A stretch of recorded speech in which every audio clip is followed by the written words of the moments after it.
Aloha everyone. Aloha kako. So my name is Kimberly Navarro. I am a birth parent with lived experience navigating the child welfare system. I bring with me into this space my kupuna and my ohana that include my mother's mother, my tutu Isadora Minchenko Tai, who comes from Kalihi but raised my mother in Waimanalo Homestead, Bell Street. I also bring into this space my great grandmother on my father's side, Mitsuko Sukenjo.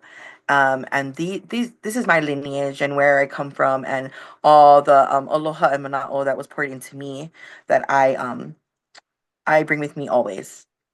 I am a epic ohana makua ally and parent partner. A makua ally is someone who walks alongside mothers who are pregnant and battling substance use disorder in prevention efforts. So this is before any kind of system involvement. I'm able to walk alongside these mothers to get them connected to prenatal care and any kind of getting them stable um, to prepare for baby. I provide peer support in that space. I also am a parent partner walking alongside parents who are currently navigating with an open case, navigating child welfare. I'm a member of the Casey Family Program's Birth Parent Advisory Committee, known as the BPAC. I also want to mention I'm from the island of Oahu. You didn't guess from the Manalo shout out, but I'm also joining you from the island of Oahu. Um, I'm a member of the Alliances, the Children's Trust Fund Alliance's Birth Parent National Network, or the BPNN. And we are so excited to be able to be with all of you today to talk about the BPAC's latest publication, what parents say about supporting families rather than reporting them. Can we have the slides, please, Tracy?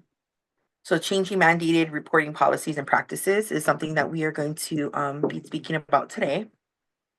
I'm pleased to be joined by my colleagues, Christina Romero, Casey Family Programs, BPAC co-facilitator, and a birth parent herself, who's also the executive of her own nonprofit that she'll be able to expand more on. Um, and she's the secretary of Broward County Racial Equity Task Force. And also Meryl Levine, our national director of parent partnerships with the Children's Trust Fund Alliance. Next slide, please. So we're going to take a look at our agenda. Um, Today we're going to introduce you to this latest publication in our What Parents Say About series that is developed by Alliance staff in partnership with parents. We're also going to discuss many of the challenges related to mandated reporting. Talk about how to narrow the front door of child welfare by reducing the number of unwarranted reports that are made. Really hearing about what other states are doing. Um, and some reforms that they're making to child abuse and neglect laws and to mandated reporting practices. And then end with a call to action, really centering and focusing on starting with pilina or relationship, how we relate to one another, what is our relationship with parents and families that we serve, and what is currently happening in Hawaii and how you maybe can get involved. We hope you will walk away with a greater understanding of how authentic engagement of parents and caregivers can change the way we approach our work and support families in our communities. I'm going to turn it over now to my colleague, Meryl Levine. So hello, everyone. Happy to be here and see all of you here with us today. We're so pleased to have so many folks join us. And I'm the National Director of Parent Partnerships, as Kim indicated, with the Children's Trust Fund Alliance. This is an organization that has been in existence for 34 years. And this is an organization that I joined probably in the second half of my career. My first half of my career was involved as being a social worker, and I worked with a statewide family support organization in California. And my role was involving overseeing foster care, adoption, child daycare types of services, family preservation, and I also was involved in overseeing out-of-home placement types of programs for youth who were placed. Actually, I also had a runaway shelter that I was overseeing at one point in my life.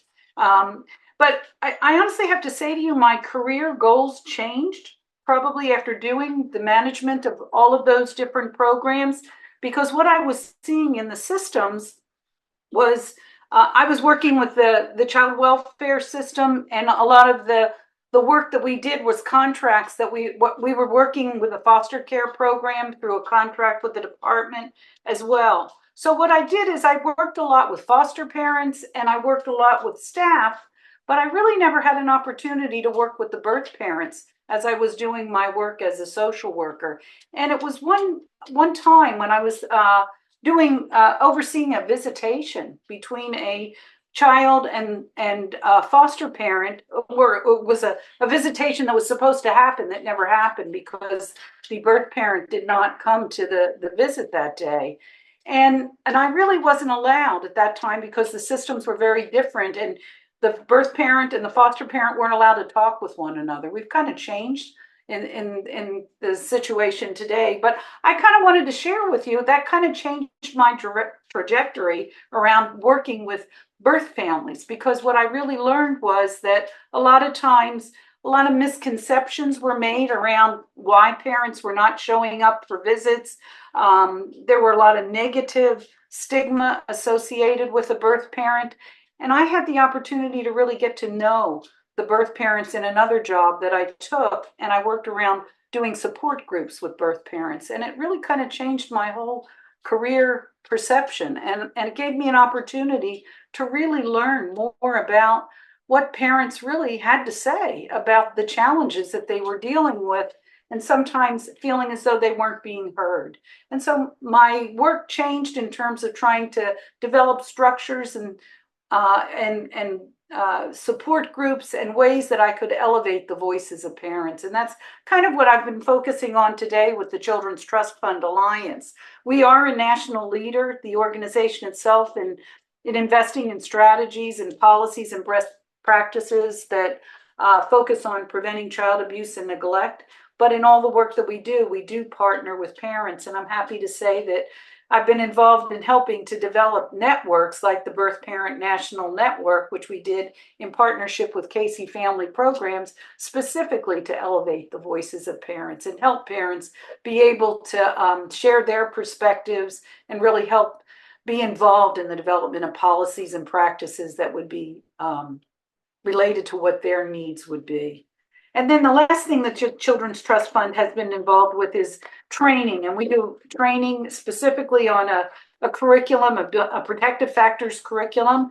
And I know that many of the parents that we work with have also been participants, and they've become certified trainers in that. And Christina, who is one of the parents today that you're going to hear more from, is a certified trainer on the protective factors curriculum. So I'm going to pass it to the next slide. Christina. Yeah, thank you, Meryl. And hello, everyone. It's such a pleasure to be in space with you all. Before I jump into this slide, I just want to give a little background about myself. And thank you, Kim, for introducing me. My name is Christina Romero, and I'm an impacted parent in Broward County, Florida. My involvement with child welfare in my state started in 2018. Was I had my children removed, was reunified in 2020. In 2021, I started my journey as an advocate, uplifting parent voice, and really supporting my community and any other parents who were navigating the system, at risk of navigating the system, or really just needed support. So a little bit of the background with that kind of led me into where I am today. Kim mentioned it. I'm the executive director for a nonprofit that we just started this year, named Parent Advocates for Transformation and Healing. From here on out, I'll refer to it as PATH because it is a lot of words, so we're going to keep it small. So I had the opportunity to really, lead this organization and create the opportunity to host community cafes for parents to support them. Also, with any peers that are out there doing work within the system or on their advocacy journey, providing supports, learning opportunities for them as they're on their journeys. So it just has been a wonderful opportunity for myself and how I'm showing up to support my community. But a little bit of the role of BPAC and the members are really to advise the staff of Casey Family Programs about the changes that need to take place within the services and the child welfare system in order to, our goals were to improve outcomes for families and reduce the need for out of home placement for children and to safely reduce the number of children coming into foster care. So our mission is to strengthen families by reducing the stigma against families facing adversities, to normalize asking for help, to advocate for racial equity, and to use prevention and intervention strategies that put children and families first. So throughout our time together, you'll hear us mention the BPAC and the issue brief. I had the opportunity, like Kimberly mentioned, her being one of the BPAC members, of us really working alongside and doing some research and, just talking to parents and really bringing this issue brief to life. So, throughout our time together, you'll hear us referencing this publication. And it was really a way for us to highlight how we were engaging and working with a diverse group of parents on a national level and helping to promote the shift that was in a way for us to really support families rather than report them. So parents may be in need of resources and other supports, and we'll discuss some things we can do to ensure that we are really supporting the families that we're engaging with. And then we'll also discuss what are partnerships with parents, right? And making the move and improvements towards mandated reporting policies and practices. Like I have been lucky to create some partnerships with some folks within DCF in my state, also other service providers, and really having parents at the table to really what are we really needing, right? Those closest to the problem have the solutions to the problem. So really being able to build that relationship and those partnerships in order for us to think of new ways of supporting families and our communities. So here, Kimberly and I will be sharing some of the bullets that you see on why this publication is so important for us to promote. So the Alliance worked with parents really to elevate their voices on this important topic to better inform some of the policymakers, communities, and child welfare leaders and other key stakeholders about really recognizing the harms families experience from unnecessary child protective service reporting and really to improve mandated reporting.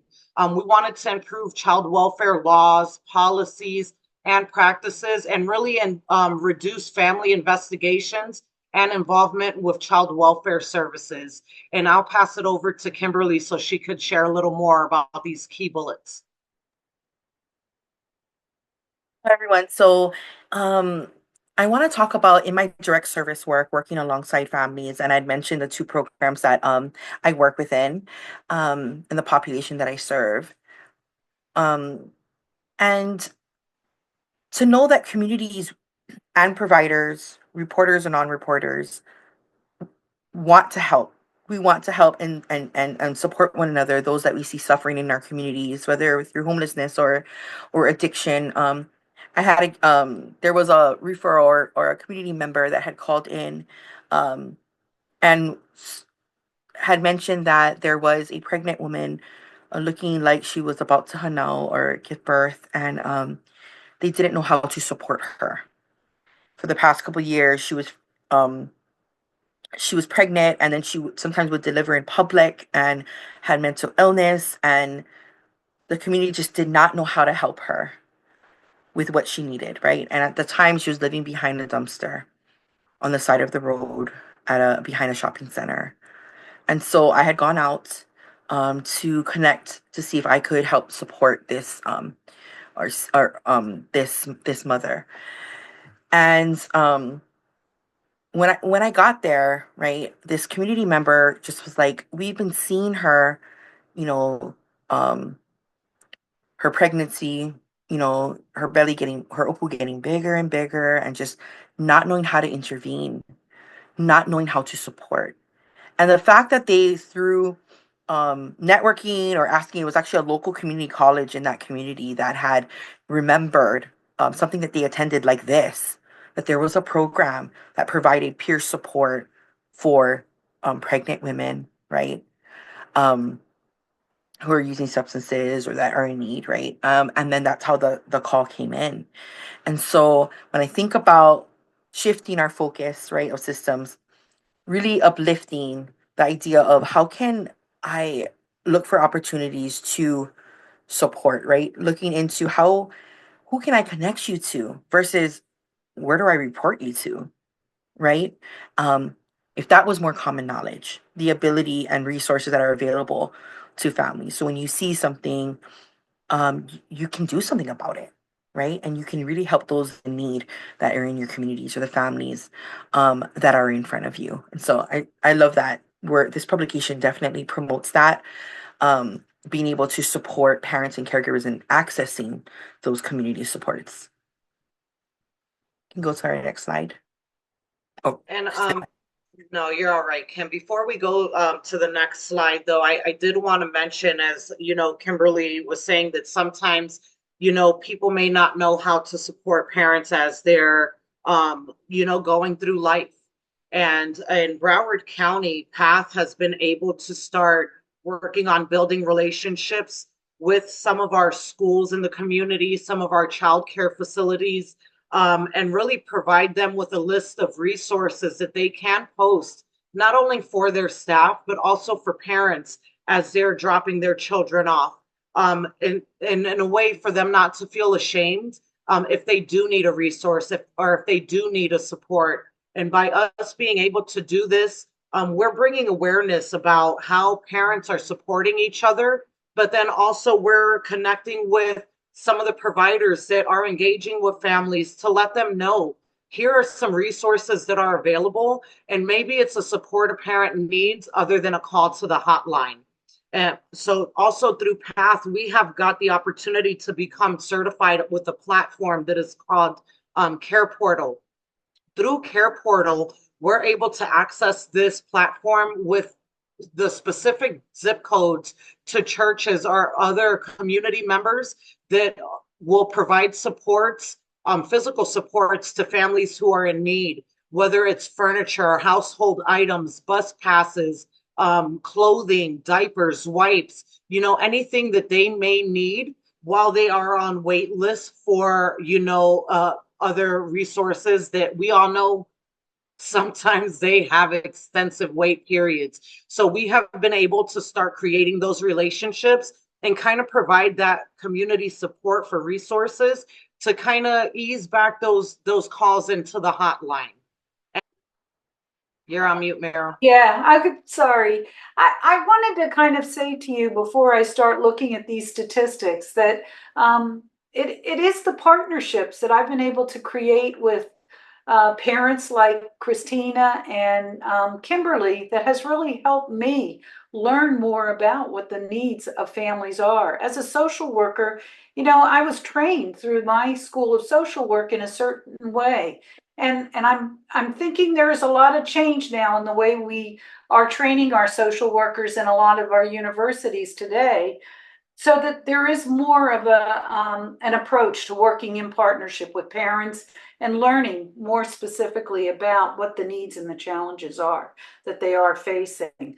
So, but to take a look at this statistical data right now about mandated reporting, the laws really have been put in place for professionals and community members who work with children and families, really to make reports of suspected child abuse and neglect to the appropriate government authorities. And that was originally why they were put into place, but that was a long time ago, and those reporting requirements have really expanded greatly over the last 40 years, and it's also led to significant increases in the numbers of reports that are being made today.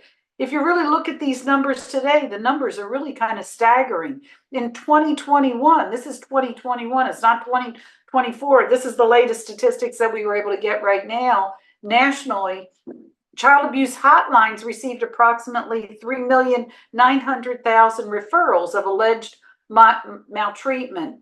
About 1 in 7, or 15% of those reports, were confirmed by Child Protective Services as cases of child maltreatment. And that came out of the data from the Federal Children's Bureau back in 2023. Nationally, more than 1 in 3 or 37%, but 37.4% of all children will be subjected to a report prior to their 18th birthday. That's pretty staggering when you really think about that statistic. The numbers are even higher for Black families, as you can see from the statistic on this slide. And I'm going to turn it over to you, Kim, to kind of talk about the statistics we were able to get through the Hawaii Department of Human Services. Yeah, so based on the 2021 child abuse and neglect data from the Hawaii Department of Human Services, about 5,127 referrals to the hotline. Out of 5,000 of them, 3,741 were not substantiated, and the highest number of reports were on Native Hawaiian families. And so, not to try and interpret data at all that's listed there, but just as it was listed, this is something that really stuck out to us that we wanted to include on this slide. I'm gonna pass it over to Christina. Thank you, Kim. And I just wanted to share for those that may not know, Florida was the first state to implement a child abuse reporting hotline. In 1971, the state began publicizing the hotline. It was toll free, 24 hours a day, 7 days a week. And the number of reports that came in increased from 17 calls in 1970 to 19,120 the following year. So in 1972, Florida had launched a statewide awareness campaign that was asking who would want to hurt a child. So within that 2-year period from 1971 to 1972, a total of 48,814 cases were reported to family services, in which half were investigated by social workers, and 17,662 cases were provided services. So it, especially if we're looking at now the calls to the hotline, they are ridiculously high. Our highest reporters are coming from medical professionals, from the court systems, and from our educators. That's why within in our organization path, we have really been trying to build these relationships with them to where we need to slow down and find out if it is just a need, just a resource that a family may be needing, right? That extra bit of support. And you could go to the next slide. So here's some of the challenges that we face with the current mandated reporting system. So families who need support often get investigated and not supported.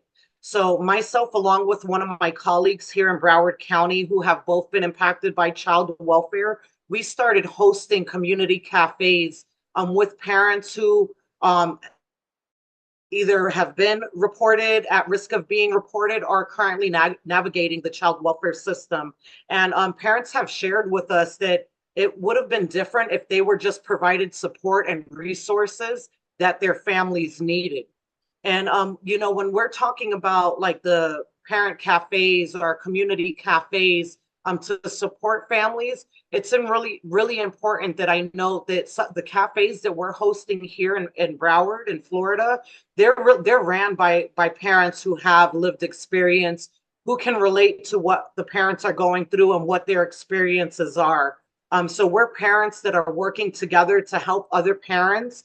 And, we're able to be vulnerable with one another. We have similarities to our experience. And we've had, some of the parents mention to us that it was harder for them to attend focus groups and other platforms to where they were led by case managers and child welfare workers. So even if we're thinking, what this could look like for families, if we're looking to start something like this, how can we partner with parents that are out there doing the work in order for them to support parents in their community? All right. And Kim, you could go ahead and Yeah, thank you, Christina. Sorry. Thank you, Christina. And I also want to add that, how can we normalize asking for help?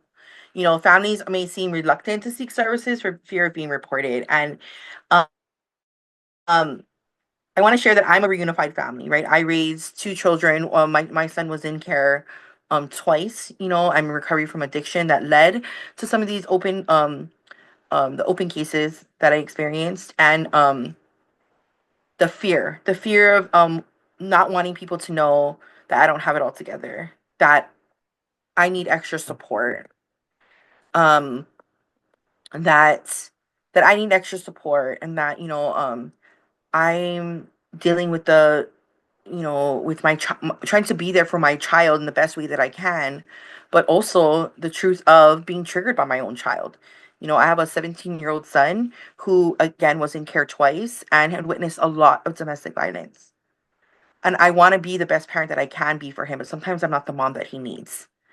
Being able to be honest about that, right? Um, Being able to deal with challenging behaviors and not be afraid to seek therapy, or not be afraid to be honest with the school counselor about what my child might be going through, and continuing to advocate for him, right? But in the back of my mind, always being fearful for any kind of system involvement.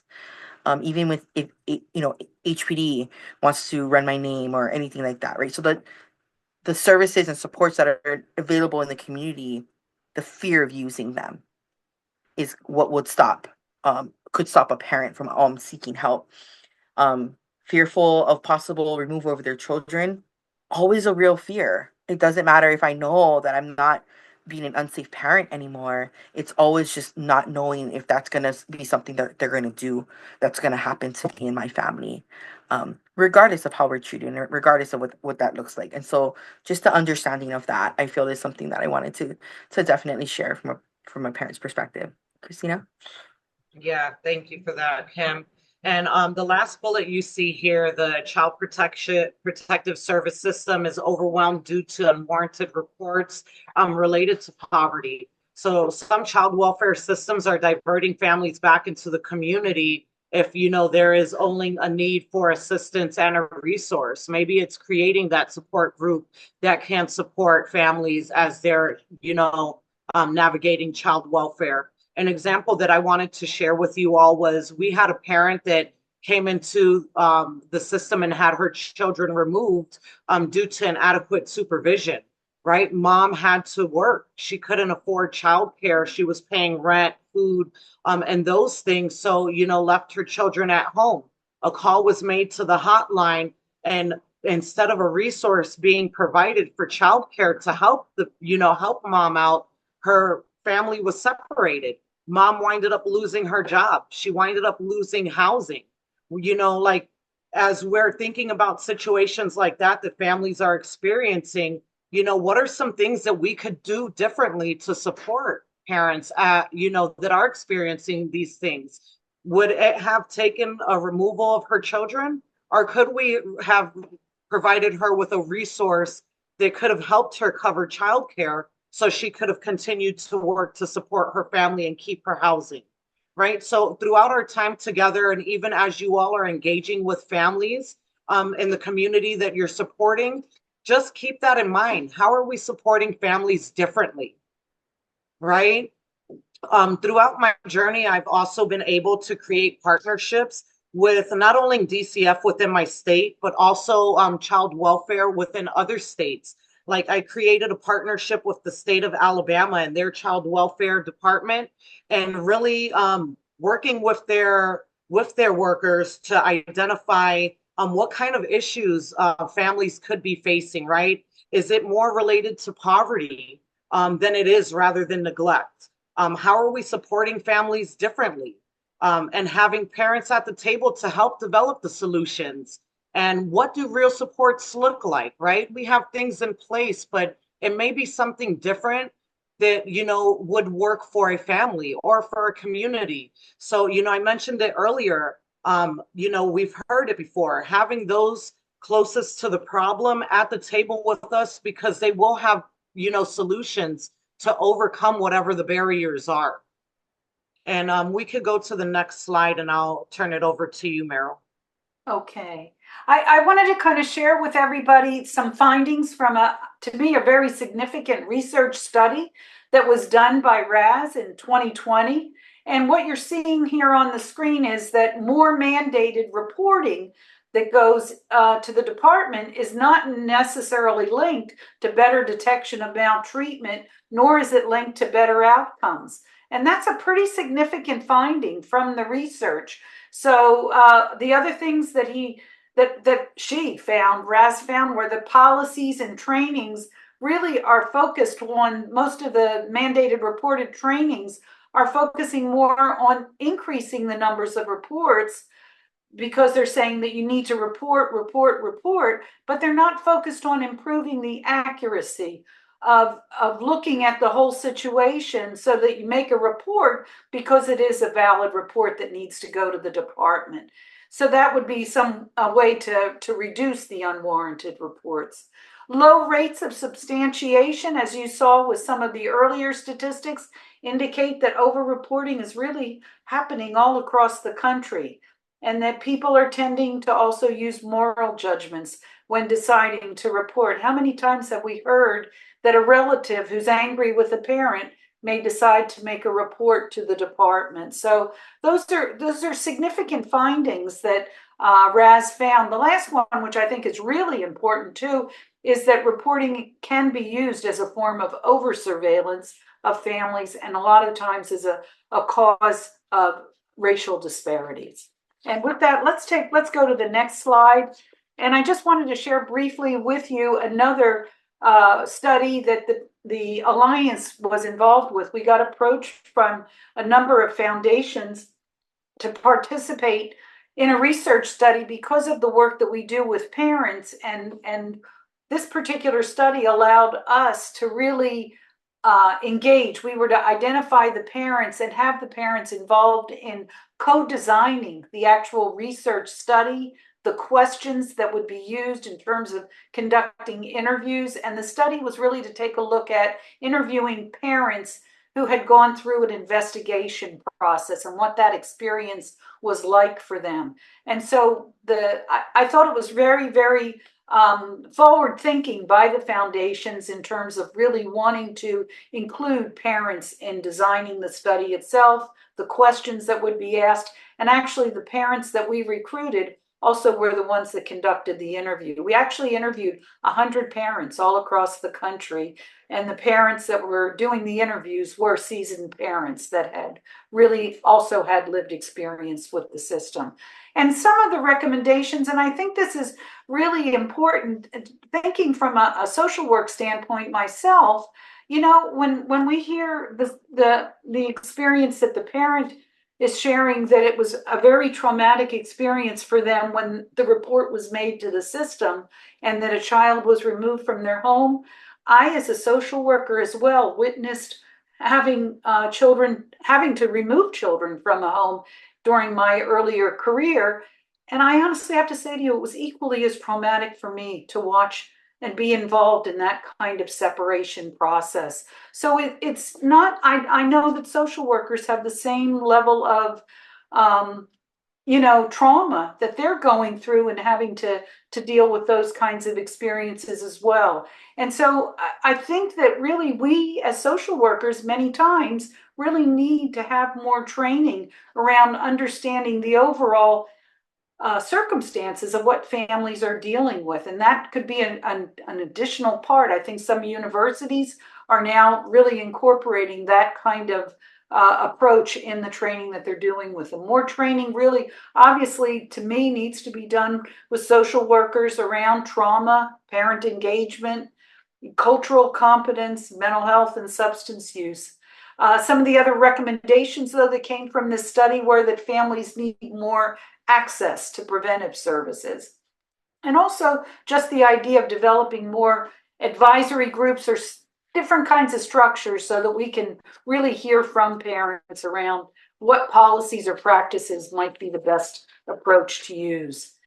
Mara, I seen a hand up if we want to take a moment before I jump into that quote. Oh, sure. Absolutely.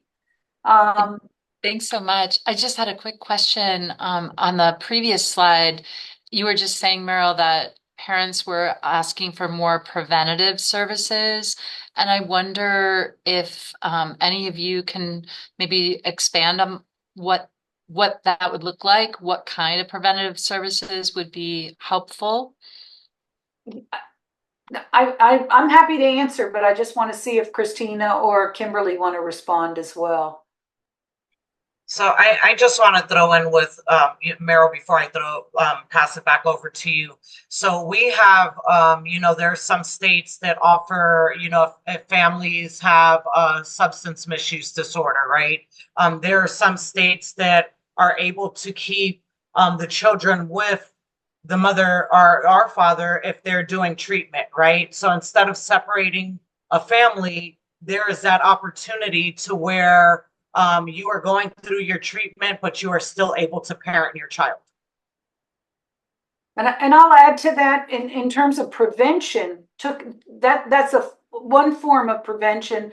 If we go really more to the early intervention stages, a lot of the prevention strategies that were asked for were things like childcare, home visitation types of resources. Um, and actually some of them were actually looking for like a parents as teachers kind of an approach. All of these early intervention types of resources where families could prevent their children from having to be removed or separated from them were the kinds of prevention resources that they were asking for. Was that you, Deb, that was asking about that? Okay, I hope that I answers. wanna I wanted to add, just from like just a Hawaii lens of what's available and what could be potentially what could be helpful is preventative by means of supporting a parent to see the why behind connecting to those resources. And I say that because in one of the direct service programs that I work in, we work in prevention, right? And parenting classes or, home visiting and things like that are things that may be available to them. But again, right? Like I'm going to go and receive a service that I don't think get my current situation. I don't think that I will benefit from. I think that it's not a normal pregnancy or my life isn't a textbook um type of resource, right? That's going to solve it. So in addition to the great parents as teachers and all these different resources that are available, I would additionally add, is there any kind of peer or parent group like what Christina says is happening in Florida? Parent led, similar shared experience parents being able to lead community groups or facilitate, a space that they can learn about these resources. They can be handheld to say, you know what, I went there and that's actually a really good place. And this is how you can benefit from that. I think also just meeting that parent where they're at in regards to their awareness. And I say that because some of the strategies that I use to connect to families is not going straight on to say this is a home visiting or parenting class. Instead saying, you know what, they're offering like a food bank this week. You want to go with me? Or they're having a movie night. You want to meet me there? Really just kind of seeing like so they can feel and see what that place looks like, right? And then they can also reap the benefits after being there and being rooted there and feel connected there. So I wanted to share that could be some preventative that parents could use too. Yeah, thank you for that. And so during our development of the issue brief, we were able to host some webinars to really hear the voices of parents on a national level.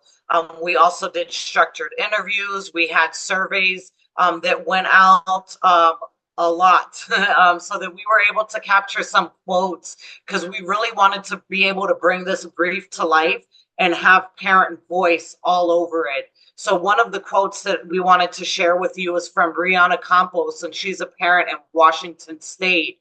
She said, when reports are made to Child Protective Services, we are subjecting families to experience the worst and sometimes most traumatic events of their lives.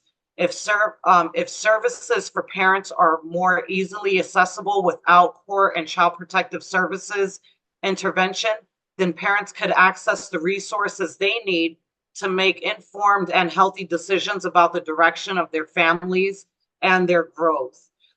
So we just wanted to share that with you. Also, throughout our time together, you'll see a few different links that are posted on some of the slides. We have a resource page that you'll be able to access with these slides for reference after we're done today. You could go to the next slide, and Mara, I'm going to pass it to you. Okay, I'm going to move us along here because we want to give an opportunity to have time for questions at the end. But I do want to stress to you that from all of the work that we did in terms of putting this issue brief together, the messaging that we really came up with is that child and family well-being is really a shared responsibility. And the fact is that we can't expect that the child welfare system is going to be the end all be all and take care of every single family in the community. And so our messaging and our hope when we developed this issue brief, and I was hearing it over and over again from families, is that really it has to be a community effort, a village. It takes a village to raise children. And I know that our society has changed because a lot of families move from one place to the other, but no matter where you move, there are resources in the community. And sometimes we just don't take advantage of those resources. But we don't want to always turn around and say, well, it's the child welfare system that's the problem. It's not. They can't do the job all by themselves.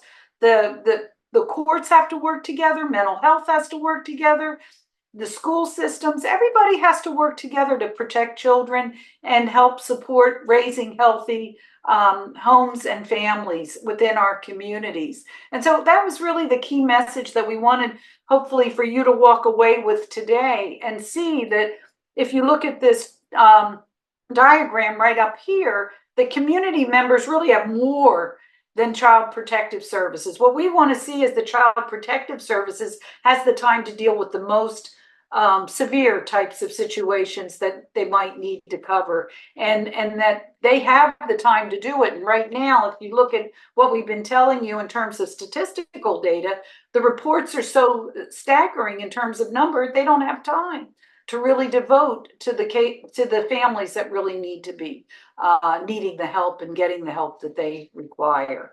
So with that, I want to just kind of end this off and take the next slide, but saying that there are conversations taking place all across the country and nationally now to distinguish the difference between parental neglect of children from poverty, and also to ensure that the community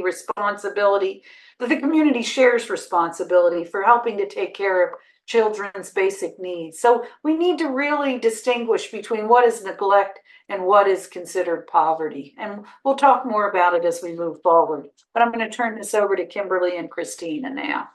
Yeah, thank you, Meryl. And, on this slide, we kind of just want to talk story, Christine and I, as parents who support parents, but also just as parents navigating the system ourselves, and really uplift and shine light on. First, I want to open up by saying that medical neglect and neglect were the highest reasons for referral to the hotline, according to that CANS report for Hawaii in 2021. And so one of the things that I help to support families with before the case comes to an end is definitely looking at what are some transferable skills and ways that we can prevent their entering back into the system or entering the system ever, right? Even in the future, right? What are the things that they just don't know how to do, or they don't see the why behind it? And how to change things like, do you know how to change your child's PCP?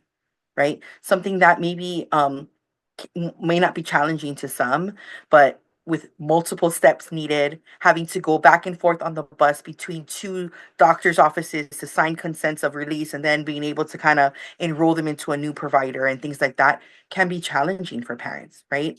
Getting them connected to set them up for success, like with health coordination. Do you know how to navigate your health insurance? All things that can help them stay up to date and stay on top of things that can pile up really quickly and that they could start falling behind appointments and things like that. And then areas of neglect that maybe they don't see as a potential concern that could lead to concern or safety concern in the future.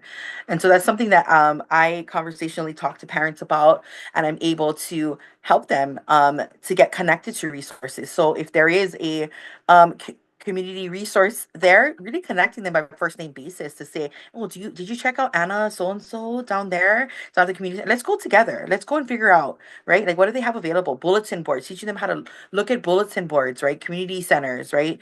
In the supermarket or things like that, to really gain a connection of the community or neighborhood that they live in. These are just some of the out of box approaches that I can think of. Christina, could you lift up something? Yeah, I'll jump in. So Meryl mentioned it earlier. So as a certified trainer with the protective factors, this is something that we utilize within our community cafe space. We build protective factors with the parents who we're engaging with and we're supporting. The social connections is really important when we're having a shared space with somebody that has shared similar experiences to us. So this is a key value of connecting families with other families so they don't feel isolated, so they don't feel alone. So we're really building that village with our community. And it's also a way for parents, you know, we've been mentioning it, Kim's mentioned it too, parents supporting parents, right? They're able to access resources and share it with other parents that may benefit from it. It may be a parent is looking for a job and somebody knows a place where jobs are hiring. We're able to share those resources amongst each other so that we can support.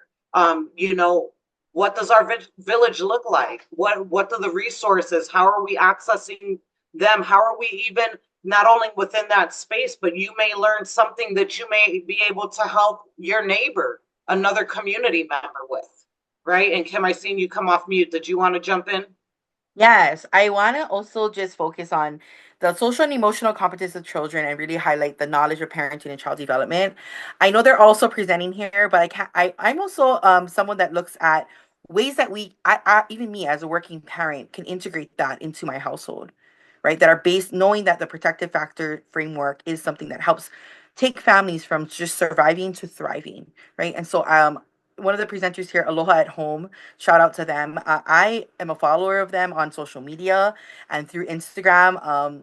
They're able to have bite-sized ways that I can integrate that in my interaction with my child every day. These are the resources that I share as a peer to the parents that I support. That there are ways that we can take our limited knowledge of how to parent and how we were raised and how we were what our maybe our go-to response would normally be, and help our children to be able to increase that regulation in themselves, and of course within ourselves as well. And so I just wanted to uplift that is, things Yeah. that strategies that we use, Christina. Yeah, yeah, and you just before I pass it over to you, Meryl, you just sparked that in me too, which is something that we do within our cafe space is the concrete supports in times of need, right? There's an activity we do with our parents because when you're in crisis mode, you're not going to know who to go to for food, for rental assistance, for bill pay, for clothing, to help care for your children. So this is one of the activities that we do with the parents who attend the cafe to where they could keep that on their refrigerator or a safe place that they'll be able to access in case something happens. They know exactly, let me look at this sheet and I can tap into resources that are already available for me. Thanks, Christina. I'm going to wind us up on this slide. We could talk all day around the protective factors. I just wanted to make sure people did know that the Children's Trust Fund Alliance has developed a curriculum on protective factors, and the link will be at the end of our PowerPoint if you're interested in downloading the PowerPoint at the end of our presentation. And then if we go here to the next slide, narrowing the front door, some of the things that we wanted to move into now are just some of the reforms that are underway to really make some changes to mandated reporting laws and practices that are happening all across the country. Many state laws are across the country really don't provide specific details around defining what neglect actually is in their states. And so that in itself causes us to end up getting unnecessary reports made to the department. So a lot of states now are looking at making changes to their laws. And as you'll see on the next page, if we go to the next slide, some of the reforms that are happening, for example, in California, we passed a law in 2022 that prohibits reports to CPS for only poverty-related reasons. We're not the only state that is doing that. I believe it's in the works in Texas if it hasn't happened yet. Arkansas, I think, may have done something. Washington State has done something. So it's happening. We're moving now to really help separate out those particular situations where referrals are being made on families if it's poverty related reasons only, and hopefully getting them referred back into the community and getting the resources that they need. I wanted to share with you though, in Los Angeles County, they created a whole coalition effort, and really, and it was composed of stakeholders, including parents and caregivers, that really helped develop a plan. And the plan includes monitoring the trends of their hotline calls, revising their whole training curriculum so that it's looking at addressing bias in a different kind of way, creating a new tool that helps mandated reporters actually look at making more accurate kinds of reports and equitable kinds of reports so that they're not based on bias, but also taking a look at the circumstances of the family. So overall, Los Angeles is trying to create a different culture within their communities around supporting families rather than reporting them. So that's the messaging that's going on. Similar kinds of messaging is going on in New York State. So it's happening. Maybe not as fast as we like, but it is definitely moving in that kind of direction. In Texas, I did want to mention to you, they just in 2023 passed legislation that eliminates anonymous reports of suspected child maltreatment. That's pretty significant because that really is saying then that if this is a relative or somebody that has a grudge against the parent, you can't do that and make a report without indicating who you are making the report. So, and that kind of legislation is also happening in some other states as well. So can we go to the next slide? There is one other in California. There is another major group. This is a statewide effort now that just happened, and they just released a report actually this month, early this month. They have created a whole set of reforms to their mandated reporting system so that it really will shift the whole messaging from reporting families to supporting families.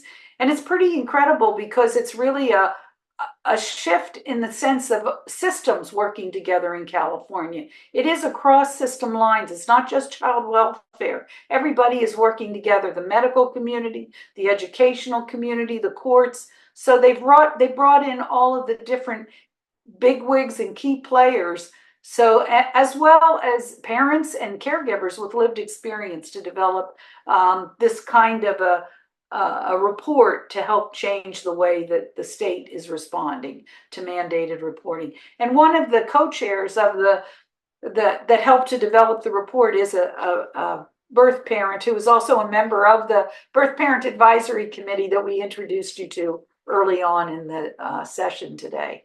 And if you go to the next slide, this is a tool in New York that they created called the Mandated Reporter Decision Tree, and it was really developed in order to help mandated reporters take a look at how they are making decisions and what's the basis for making their decisions so that they are not basing them with any kind of bias and making them think about it. And so I'm going to turn it to the next slide and let Christina and Kimberly kind of share a little bit of their perspectives on this. All right, thank you, Meryl. And the New York decision-making tree, that tool that Meryl just mentioned, also brings up the importance of the protective factors and being able to check your biases. We know we all have biases, but there was something when I took this training that stuck with me, and I use it in all spaces I'm in, and it's name it, claim it, and tame it, so that it's not showing up with families that you're engaging with and you're supporting. Through PATH, we have been able to have consistent meetings with DCF in our state to make recommendations for them to update the mandated reporter training. So we had the opportunity to have lots of conversation about how biases show up, even when we don't realize it, because we're just so embedded with our biases.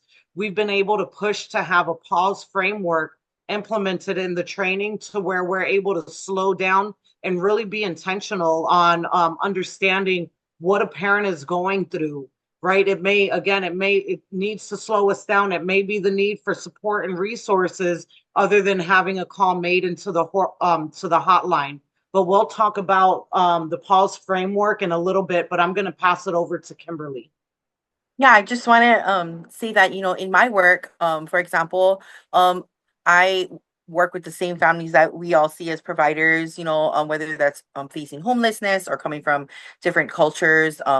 Maybe there's a language barrier or addiction and things like that. And so being able to go to trainings or join spaces where you can learn more about these populations is something that I do. So we here in Oahu, we have an agency called We Are Oceania, for example, and I attend basket weaving or some of the community events that they have, and just to be closer to that culture, to really learn about some social norms that they might have, um, and being able to just learn about their culture.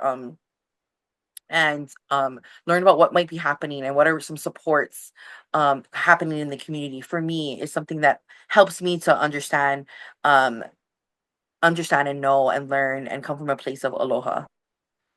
This is another quote that we have that the Children's Trust Fund Alliance had gathered regarding cultural competency training. So we need to provide more training to mandated reporters and community partners. The training needs to cover topics specifically related to certain demographics and populations to better understand the impact of racial and ethnic bias. We need to provide cultural competency training to better understand the traditions and practices of the community service so that children are not removed based on poverty or cultural norms that might not be recognized by others. And this is a quote from an advocate that was included in our publication. And um, just to expand on that, being able to find out if there's cultural trainings available here in Hawaii, for example, through Nakama Ahaloa program, a network. Um, Native Hawaiian perspective training is now provided to all child welfare at new hire training and service providers. Those working with Native Hawaiian families could benefit from that. And so just really looking out for cultural trainings that help to support with this. All right. And this here is the pause framework that we were able to have DCF incorporate in their mandated reporter training. And when I tell you, we were really excited as parents to be able to not have the opportunity to create partnerships with DCF, but really to influence them to revising their curriculum and having it updated for mandated reporters. So within this pause framework, I mentioned it gives us the opportunity to really slow down and pause ourselves, to take a moment and look at things before we go into that direct action. Like, what specific concerns do we have about a situation that a family is experiencing that may prompt us to make a call, right? That's the analyzing piece. Really being intentional of, what is the reason behind this? Is there really signs for maltreatment on the child? Is it poverty related? Really, the U is like taking the time to understand. This was the piece that is really like connecting with that parent and finding out what is really going on. What is the circumstance that they are experiencing? Is it really maltreatment?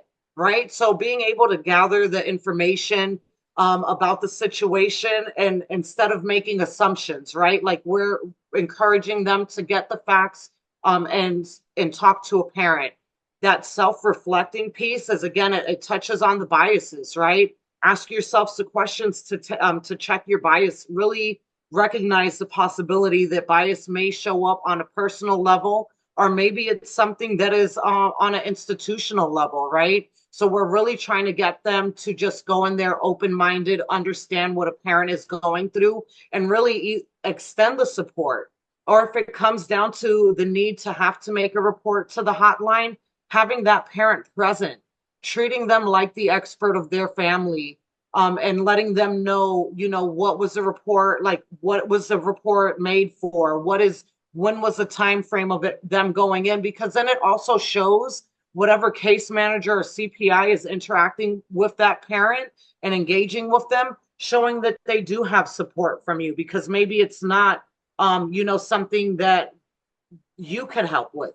But then it's just so awesome to get to the point to where we're slowing ourselves down and we're not reaching for that hotline to go with just our gut feeling, but we're really analyzing the situation and getting to talk with the parent and build that connection with them to find out what ways you can support them. And you could go to the next slide, and I'll turn it over to you, Meryl. Okay, thanks, Christine. Well, so while that training was focused more around social workers within the department, the child welfare system departments, I'm now bringing you another training that is more focused on helping communities. And it's a training that actually is happening in a lot of states such as Arizona, Kentucky, New Jersey, and West Virginia. They're implementing this training called Lean on Me, and it's really designed. They're going with a core message that parenting is hard and imperfect, and people all want to help families, but they don't always know how to. And that was kind of going back to your message, Kim, when you were mentioning it earlier with the pregnant mom. And this Lean on Me training is helping to educate community members on how to support families, helping them learn around what it is to take the time to listen, how to be empathetic, how to affirm what's strong and not what's wrong all the time, and also not make judgment calls all the time so that people don't feel as though they can't feel respected through the process. And the next slide, yeah, we're moving here because we need to close out. And if there are any questions. So Christina, I'm going to turn it to you, and then we'll close out. Thank you, Meryl. So like we said, throughout our time with this brief, and I know Kimberly shared it, you'll also be able to access it on the list of resources if you haven't been able to read the issue brief, but we really wanted to highlight that parent voice to bring it to life. So Timothy Phillips, who I had the opportunity to connect with and work alongside of, as he was an alum of the BPAC and who retired because he completed all his terms. But he stated that my concern with mandatory reporting is that it largely absolves the community of any sense of duty to help. We teach and ingrain this need to report but not support. Right now, we have the opportunity to strengthen supports developed and delivered by communities themselves. So that goes into play. Kim has mentioned it. I've mentioned it with a little bit of work that I'm doing in Florida, is how are parents supporting parents? How are we providing the resources, building that connection, that network for them to know that they are not alone? Okay, so here's the Kahea, here's the call to action. Just being reflective that, it's all going to start with pilina, with building relationship with one another and really looking at how do we relate to one another. I want to just uplift some of the themes that we've covered today. How we can normalize asking for help, that culture of asking for help. How it's okay to ask and to support, but also helping to inform or normalize that even when asking for help, what is the expectation? How will they be met with after that? Who can I connect you to versus where can I report you to? Really looking at changing the framework or changing the way we engage with each other from that lens. Ways that we can start changing or start embracing mandated supporting based on what we're doing here in Hawaii is just continue to share space with each other. Joining groups, creating opportunities or look for opportunities to learn from a parent who has navigated the system, a peer that has navigated homelessness, right? A peer that is in recovery from addiction. Really, really looking for parent leaders to share space with. I want to uplift the Malamo Hana. It would be it would be a resource for you to check out the public website.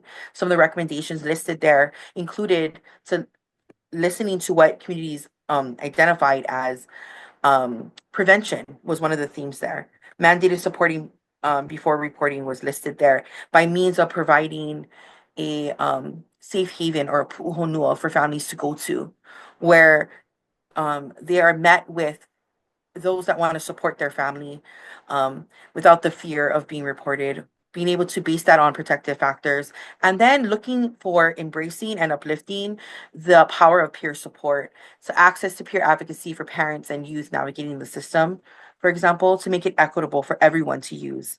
Again, so they can see the benefit of being able to use resources and make it easier for them to be connected to them. Christina, do you want to? Yeah, I just wanted to say, the list that you see on the slide here, I'm not going to read them. You'll be able to have this available, after we're done today. But these are some examples of specific tasks that parents had recommended be included in a call to action. So you'll be able to, take a look at them afterwards. But I just wanted to open it up and see if, anybody had any reflections, anything that stuck out to them, any questions, aha moments. We just want to open up and give space for you all to add in. So I see one question in the chat, and Kimberly and Christina, you may want to take I'm happy to answer too. How do we increase pathways for parents to get resources before reporting rather than only being triggered after report?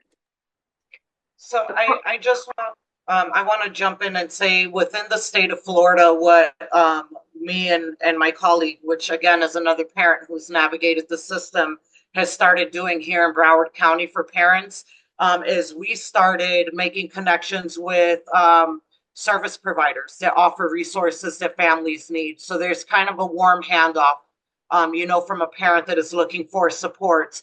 We've also just been starting to create a resource guide just off of our own experience. What were some resources that we were able to tap into, that were able to provide support to us, and we were able to share that with parents? If that's something that you all are looking to do, what resources are in the community that are available that parents, typically those are the supports that they're looking for? Create that. It doesn't take much to create that on a document and have parents have access to that, because it is when you're in crisis mode, you're not thinking what the resources that are right down the street from you. So this may be able to be a tool that could help, families as they're looking for the resources. Christina? So let me add to that a little bit though, because that's right. That was my question, and I appreciate what you're saying. That being said, I appreciate that's a great idea. The problem though is that on Maui, and I say this as a former CWS worker, and now I'm a care coordinator, and one of the things that I've struggled with, and I want to say that I 100% agree that a lot of these reports and a lot of these families end up being in trouble, not over things that they can control at all, but through poverty and stuff like that. And I remember that when I was a worker, it was frustrating. I would talk with families and I'd be like, well, since I know that this isn't your fault. And so, I'll be your feet as much as I can to help out with some of these other things, But one of the things that I ran into, both as a CWS worker and then later as a mandated reporter, is some of these services are not available until they're triggered, by a report. And then beforehand, like on Maui, there are not a lot of resources. I mean, there's some wonderful resources out there, but they're limited resources. And so they fill up quickly. We have sometimes months-long wait lists for services. There are case management services that are sometimes available, but those fill up, or there are ones that are not, like I said, not available unless they're triggered by a report. And so how do we increase the amount of resources, the capacity of the resources on islands like Maui, where there are services that might be available elsewhere, but they're not available to us, or that they fill up too quickly? So how do we change some of those things so that, does what I'm saying make sense? Yeah, 100%, Rachel. It makes sense. So one of the avenues that we have done within PATH was that we went, applied for some grants that we were able to provide mutual aid. So that was going to be the immediate relief that parents could get while if they're, while they are on a waiting list for the long-term resources to be provided to them, right? Like if we needed to provide hotel stay to keep families off of the street, now we also have access to Care Portal, which again, that within communities, you could find out who is there that can provide assistance and support to families while they're on that wait list, right? So there are things that you can do um, prior to it just coming to that phone call. Because if you're engaging with families out there and man, I know mom is going to need this. I just put your name, but it's 6 months to that wait list. Again, we were able to really go out there and look for people who were offering grant money to be able to provide some supports and submit proposals and get that to where we're able to provide the immediate relief. We went through healthcare providers, right? With Sunshine Health within the state of Florida that has small buckets of money because there are people that are wanting to help to keep parents from being separated from their children. So there are a lot of different avenues of things that can be done and implemented to where we know this year is not realistic for this mom to wait for that resource. But there are some other avenues, churches, within the community, local people that can help. I Go ahead, wanted to Meryl. make sure that Kim had a chance to just respond too, because I know we're at time, and talk in terms of this advisory group, Kim, that you've been appointed to. Would that be a group where you can begin to address? Yeah. Well, I just wanted to say, and so I'm just so honored that Meryl and Christina, with your wealth of knowledge, were able to join this space. I also want to applaud and just say that the Kahea went out, the call to action went out there by just making this webinar available. Hawaii Kaika Partnership had invited me to come and to speak, and you guys showed up. And I'm just so proud of the representation here in this room of wanting to know more about how to support families. And I just want to say two things. One is the acknowledgement that yes, there's limited resources, right? As we do live on an island and just, oh, what's available and what's not. I do speak, I and join a lot of networks and a lot of work groups that are going to create more resources. And that is one way, or one strategy of how I can indirectly support families by lending voice to what is not available. And how do we go about creating it? Networking, joining networks that have like-minded people from multidisciplinary spaces so that we can continue to share the resources that are available and really work on how can eligibility make it more accessible for families that we support that are experiencing this. And then thirdly, as a peer, in programs like Makua Ally, I'm able to work with the family to say, and how can we make whatever your condition or situation is right now, how can I make that a more safe? How can I help parents to understand the safety, how they can shelter in place or bring safety to that current circumstance? Because we just don't have the resource available for you yet, right? And then connecting them to that. And I hope that is something that, yeah, makes you feel like we can do something now. I see you, Deb. Come on in. Okay. I just want to thank you all so much. This was excellent. It really gave me a lot to think about in terms of what can we be doing through Ho'okaika Partnership. We focus on prevention, and we have lots of different strategies that include policy, public education, community engagement, and provider training. And so this I can see going deeper with many of the things that you've presented today. And I just want to thank you all so much. It's really helpful.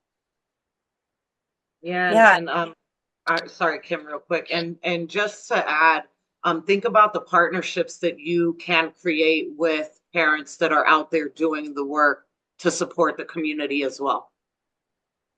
I want to mahalo everyone, and thank you so much, Christina, for lifting that up. But just to be reflective of all the different roles represented in this space right here, the fact that you attended a session that was about mandated supporting and changing the way, or increasing the way that we support families. Just mahalo to everyone for their heart and compassion, the great work that you all already provide to the families like mine. And so mahalo for coming and for listening. And we definitely have some resources and our contact information on the next slide. If you want to get in touch with us for more information, and just the resource slide will be available in the app by the end of the day. So mahalo. Thank you so much, everyone.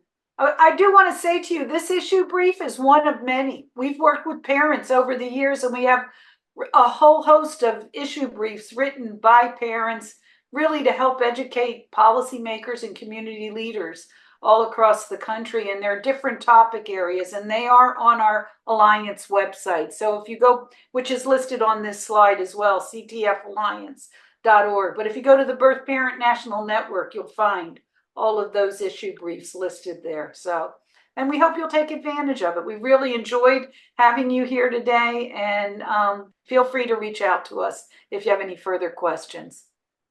I do have a quick question. I don't know that you'll have time to answer it today, or even if you know the answer, but one of the things that really struck me was the story you shared, Christina, about the mom who worked several jobs and then wasn't her children were taken away because of inadequate supervision.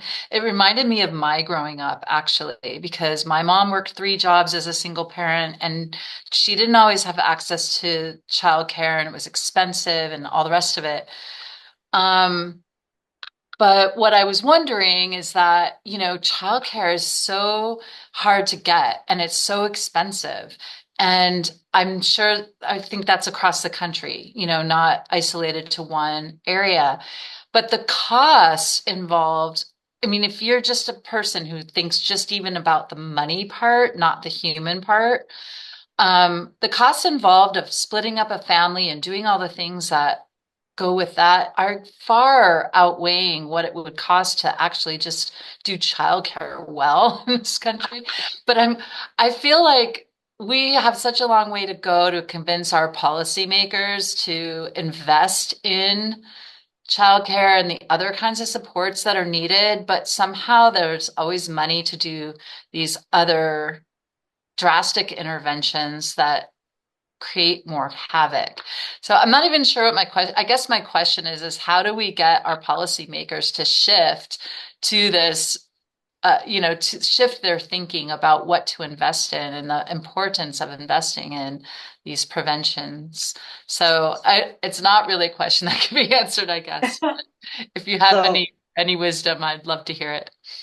So I got a little bit of something that I could share. So I'm part of a parent accountability team with Child Care Aware of America. There's actually a parent in Hawaii. Her name is Katie. I don't remember her last name, but she lives there and was a part of the team with us. We were able to go to DC, and what we did was, it's not a matter of when you're sharing your story with politicians in order for them to create policies that will better support people, but it's more of really coming with what solutions do you have? Like, these people have been hearing the stories for, who knows what amount of time, but coming up with some solutions, like, here are some things that can be done in order to make changes so that we can better serve our communities, right? So that was just one thing that we did. And it's always like, I tell everybody, Meryl will tell you, that self-determination, right? I am a very determined person. I was knocking on DCF's door for 2.5 years until they were finally like, we're going to change this training. We're going to co-design with you and create pillars to bring parents in as guest speakers to work with case managers and CPIs, right? It's not something that is easy, but I'm very determined, and I just keep knocking. I keep knocking, even if I got to repeat the same thing one way or another. You're either going to get tired of hearing it and do something, or you're going to be like, bring her on the team. Let's figure something out. Love that. Thank Thumbs you. up on you. That's the way to go. Yeah, I'd be like, I'm knocking until you let me in. I'm here. Let me in. Yeah, I'm telling you. So there's always something, right? And the passion that I have and the motivation that I have is, I don't ever want another story of parents who experienced what me and my family did, right? I want to be a support. I want to be the change. I want to be a part of the change so that families could really be seen as the experts of their families. And they, like, we're all different. So just the value of being able to be a part of that. And I'm a change maker. I'm an organizer. I'm an activist. I'm all over it. Well, thank you all for joining. And remember, let's keep those families at the forefront of everything we do. Yes. Good. Thank you all. Aloha, hui hou.